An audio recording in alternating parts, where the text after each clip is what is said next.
Assalamualaikum warahmatullahi wabarakatuh. Perkenalkan, nama saya Abdurrahman. Di sini saya akan membahas tentang mikroplastik di tanah, tentang ancaman tersembunyi pada lahan pertanian. Di sini saya Abdurrahman dengan NIM 060, dengan tugas sistem pertanian, sistem produksi pertanian berkelanjutan. Untuk yang pertama, sumber dan jenis mikroplastik. Mikroplastik berasal dari berbagai sumber, terbagi menjadi dua jenis, yaitu mikroplastik primer dan sekunder. Mikroplastik primer adalah partikel plastik yang berukuran kecil, yang diproduksi untuk keperluan industri seperti butiran dalam produk kosmetik seperti pasta gigi dan bahan pembersih. Sementara itu ada sekunder, terbentuk dari degradasi plastik berukuran besar akibat dari paparan sinar matahari, angin, dan proses mekanis. Contohnya tentunya yaitu plastik kemasan, kantong, dan mulsa plastik pertanian yang terurai di lingkungan. Di sektor pertanian, mikroplastik yang dapat masuk ke tanah melalui limbah kompos terkontaminasi, irigasi dari air tercemar, penggunaan plastik pertanian, serta endapan dari atmosfer. Itulah berbagai sumber ini menjadikan mikroplastik sebagai polutan yang sangat sulit dikendalikan karena menyebar luas dan menetap dalam tanah dalam waktu yang cukup lama. Penyebarannya di lingkungan, khususnya di lahan pertanian,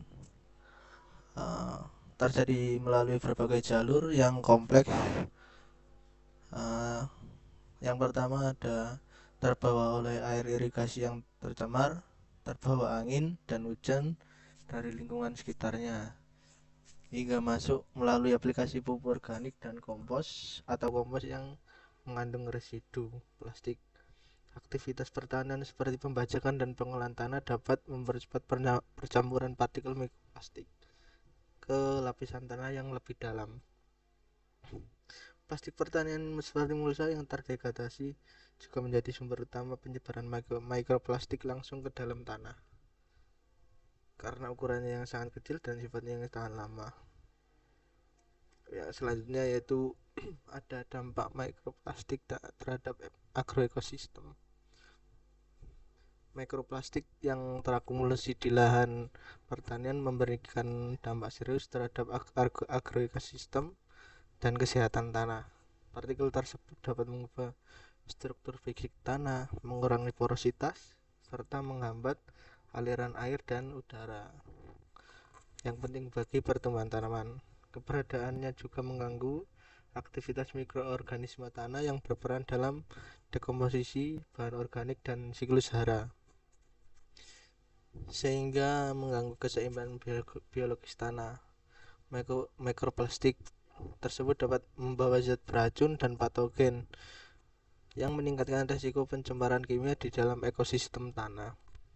Dalam jangka panjang, hal tersebut berdampak pada penurunan produktivitas pertanian dan menurunnya kualitas tanah secara keseluruhan yang pada akhirnya mengancam keberlanjutan sistem pertanian. Cukup sekian pemaparan ini. Dimohon